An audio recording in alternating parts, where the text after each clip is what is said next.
কুমিল্লা নয়, চট্টগ্রামেই চাই ফেনী, আমরা ফেনীবাসীর মানববন্ধন। ভিডিও চিত্র আব্দুল আজিজ সায়েম, ফেনী। প্রস্তাবিত কুমিল্লা বিভাগের সঙ্গে ফেনী জেলাকে সংযুক্ত না করে পূর্বের ন্যায় চট্টগ্রাম বিভাগের অন্তর্ভুক্ত রাখার দাবিতে ফেনীতে মানববন্ধন অনুষ্ঠিত হয়েছে। মঙ্গলবার 23 সেপ্টেম্বর বিকেলে শহীদ মিনার প্রাঙ্গণে স্বেচ্ছাসেবী সংগঠন আমরা ফেনীবাসী এর উদ্যোগে এই মানববন্ধনের আয়োজন করা হয়। সমাবেশে বক্তারা বলেন, ইতিহাস, ঐতিহ্য, ভৌগোলিক অবস্থান এবং জনদাবির প্রেক্ষাপটে ফেনীর সক্ষমতা রয়েছে স্বাধীন বিভাগ হওয়ার। যদি ফেনীকে স্বাধীন বিভাগ ঘোষণা করা সম্ভব না হয় তবে তারা কোনোভাবেই কুমিল্লা বিভাগের সঙ্গে যুক্ত হতে রাজি নয়। বক্তারা আরও বলেন, সরকারের যদি এ ন্যায্য দাবি উপেক্ষা করে বিতর্কিত সিদ্ধান্ত নেওয়া হয় তাহলে ফেনীবাসী বৃহত্তর আন্দোলনে নামতে বাধ্য হবে।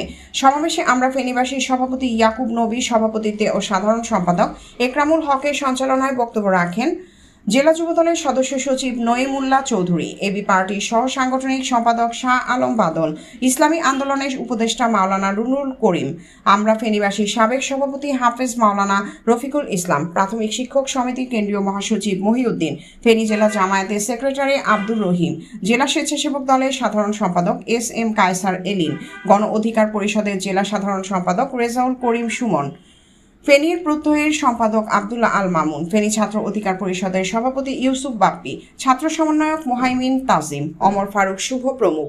এ সময় বিভিন্ন রাজনৈতিক দলের নেতৃবৃন্দ, ব্যবসায়ী, শিক্ষক, সাংবাদিক ও আমরা ফেনীবাসীর সদস্যরা উপস্থিত ছিলেন।